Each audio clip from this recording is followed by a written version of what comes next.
Hey guys, welcome to Spirit Pig. This is the show that explores how to live a fulfilled life. I'm Duncan CJ, and today I'm talking to Sunita Pattani. Sunita is a psychotherapist and author based in London who specialises in exploring the link between mind, body, spirit and emotional healing. Since childhood, she has been absolutely fascinated with science, spirituality, consciousness and the deeper question of who we really are. She explores this question from a multidisciplinary perspective and implements the findings within her therapy practice. Alongside this, she shares her message through writing, running workshops and speaking. She's a regular contributor to the Huffington Post, is the author of My Secret Affair with Chocolate Cake, The Emotional Eater's Guide to Breaking Free, and her latest book, The Transcendent Mind, the missing piece in emotional well-being. Thanks so much for being here, Sunita. Pleasure's all mine. I mentioned it just at the end, like your latest book, The Transcendent Mind. Just to be clear, if anyone hears that phrase and is thinking, like, what on earth does that mean? Like, what is the transcendent mind? Transcendent mind, Duncan, is actually, you know what, before I tell you what the transcendent mind is actually, let me just put it into context. Okay. So when I started practicing as a psychotherapist, I found that people were coming in and, I was able to help some of them. And then there were people that were not moving. And at first I thought, okay, well, maybe it's me, new therapist, it could be that. And then I thought, okay, but this is interesting because some of them are coming in and they've been to therapists before. So I thought, okay, maybe. Then my next natural question was, well, maybe it's you. Do you really want to be here? You ready to move? And some of them weren't, but some of them were. So then I was like, okay, so what is it? What is it that's not happening here? What's not going on? So I started really reading around the subject. And more importantly, I started asking myself the question, who am I? So that actually, if I don't know who I am at the core, and I'm not just talking psychology or the mind here, like, who are we? What are we here to do? That I'm not sure how much use I would actually be. Like, I felt that I could only take my clients as far as I'd been myself, if that makes sense, So I started reading and came across A Course in Miracles, which had a really interesting concept in there, actually, that there was one unified mind and that we were all sort of, which was split up into individual minds, which was us. And I thought, that's interesting. And then I read the Bhagavad Gita, and same thing in that as well, that, there's a supreme one consciousness, Brahman, and everything manifests from that. And me, being kind of logical, was like, okay, so where am I going to go to validate this? So if this is true, that there really is one consciousness, where can I go where there will be validation? So I started to actually look at near-death experiences, and I noticed you had Dr. Penny Sartori on, didn't you? Yeah, absolutely. Yeah, last week. And that's right. And so I actually, she was one of the contributors to the book, and I started entertaining this idea that consciousness, we're not just the body, we're not possibly, well, we could be just the mind. It's how you define the mind. But what was really interesting was this idea of unified consciousness, this one mind. And that is really what the transcendent mind is. So the transcendent mind is the unified mind that actually connects us all, So we are both individual and unified at the same time. And as we start to integrate this dichotomy into our life, that is how I think, real long-lasting healing starts to take place. That's when. It's interesting because, it's interesting there because that leads kind of onto this idea of you felt that conventional, traditional therapy just wasn't really all there, wasn't really cutting it. Like, what did you feel that was, missing, or you felt that it was often just like a small bandage on a much bigger problem, didn't you? I think that, first of all, I think that traditional psychotherapy, and by traditional, I should really say I'm talking about, we're looking at just the person-centered approach or psychodynamic or behavioral approaches. And I used to think that they were quite sort of Newtonian in their approach. So, what is the issue? Okay, how are we going to solve this? But actually, cause and effect. It's cause and effect, yeah. But, if you really come to think about it, Duncan, how are we actually going to be able to heal ourselves or help somebody else to heal if we don't first understand who we are? So for me, anyway, this is just a personal opinion. it wasn't enough for me just to understand that my mind was the conscious and the subconscious, and we had memory in all these different parts. But it was actually, well, who am I? Am I a soul? And what does that mean? And what am I here for? And I think that's what traditional psychotherapy is lacking, really. So you're trying to bring this whole holistic, you're trying to, like I mentioned, that multidisciplinary. So you're trying to take what the best of all these different things and kind of bring it into one sort of unified whole. Is that right? That's correct. In fact, and I'm not sure whether you've read the book, but what I've actually done is I've taken findings from, let's say, near-death experiences, the academic study that's been done over the last few decades, looking at the studies in parapsychology. So I noticed you'd had Dr. Gallenberger on as well, Joe, and of course, all of the stuff to do with PK and all of that stuff. And actually, when we really look at this, there is evidence to suggest that these phenomena, parapsychological phenomena, is in fact valid, and it's there. There's a lot of experimental evidence to suggest that that's the case. And if that is the case, why are we not bringing that into therapy? Because the fact of the matter is, I get people coming into practice that have been through bereavement, but yet we won't talk about near-death experiences with them, or that come in and they're lost and there's no sense of purpose, but we won't necessarily touch upon what are your spiritual beliefs. And I don't see how therapy can be well-rounded if we don't ask these questions. Yeah, you mentioned Joe. I mean, like, if anyone hadn't seen the previous interview, I mean, it's talking about psychokinesis and actually the power of our mind and how we can influence matter through non-physical ways. And I mean, I must admit, like, coming into that interview, like, I was trying to be really open-minded, but I mean, I definitely had the sort of the skeptical side up, but it was just some of the studies he was talking about was just completely it was crazy. Like, it completely, I'm now just, I know, it's just drop the floodgates. Like, what everything I think I know, actually, some of it is just completely just thrown out the water. So it's really, really new paradigm shift kind of on that one. It is, isn't it? It's mind-blowing stuff, And it is, when you start to look at some of the parapsychological studies or the work done by the Institute of Noetic Sciences, for example, you will begin to see some pretty amazing studies, and they do. They shift your paradigm. And that's my point exactly, that if you could have a paradigm shift, this is really what we need to be bringing into therapy. So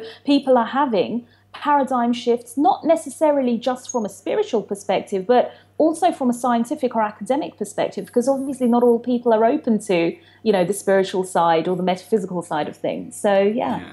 And you found that this concept of interconnectedness allowed many of your patients to really better understand their own purpose in life. What was that connection? How did that help their purpose in life?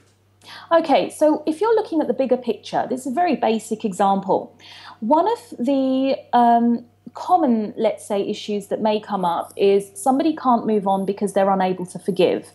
So that would be one example. And so the way that this works is when they start to entertain or play around with the notion that we're all interconnected, that actually on some level we are all one. And I know that sounds like a bit of a cliche, but we're actually interconnected, that we are part of the transcendent mind as well as being individual.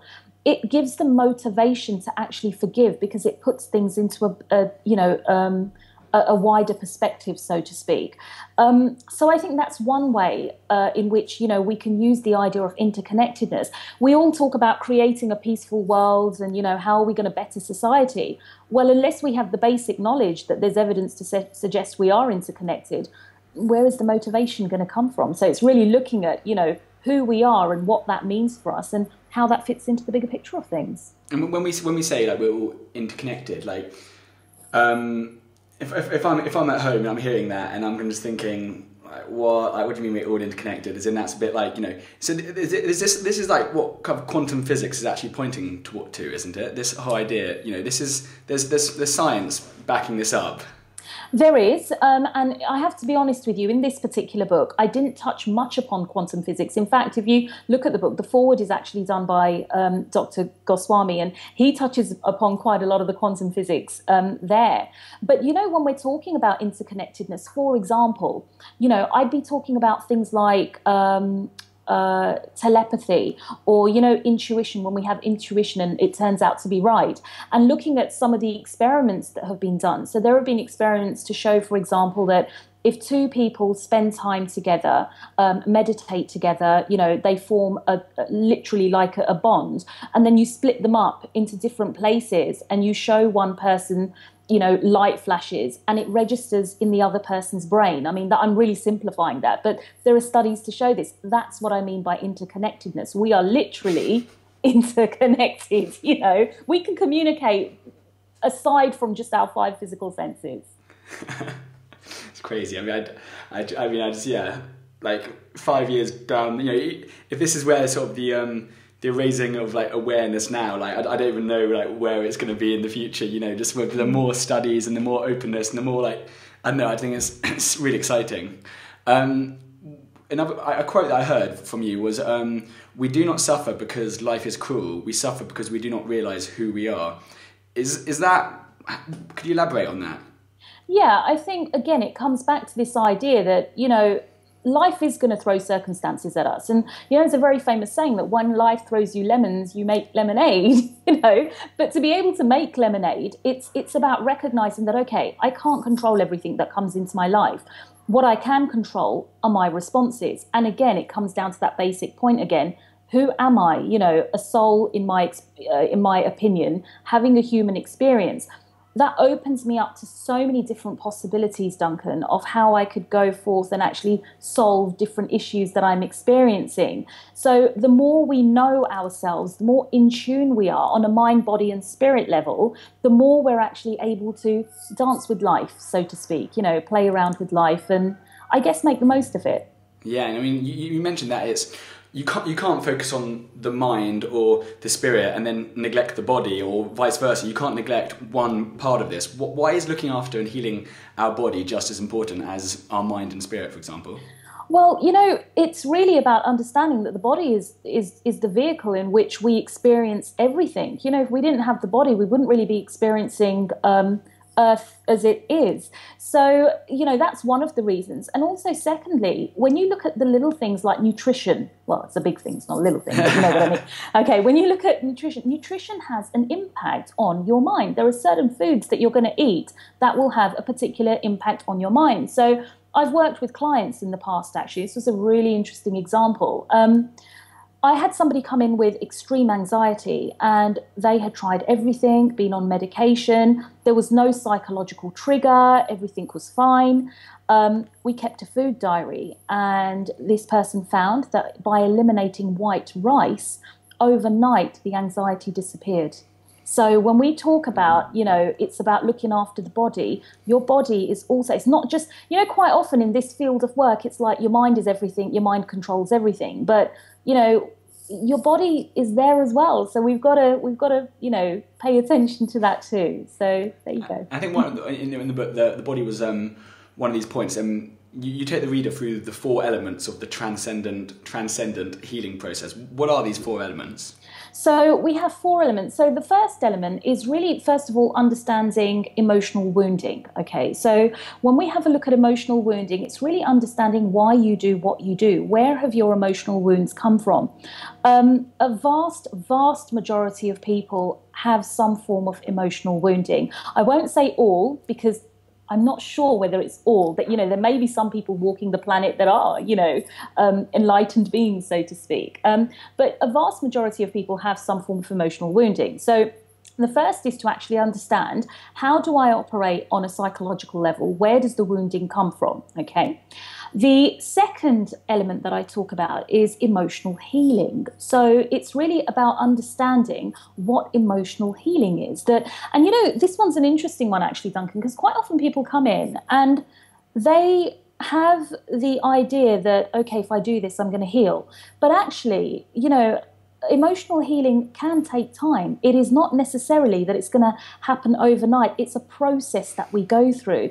And I'm sure, most people that are on this journey of personal development will say that, okay, I do this, and then it's like everything seems fine. And then before you know it, it's like, whoa, I thought I cleared that and it's come up again, So it's almost as if, healing happens in layers, and it's important to understand that it is quite often a case of 2 steps forward, 1 step backwards. It is a case of having the intention to the intention to heal, and then allowing the healing to happen as well. So they're separate things. So what? Yeah. You got to be like, right, I want to heal. Like you've got that intention, but then if you're not open, well, if you're not allowing it, like how do they differentiate those two things, the intention and the allowing?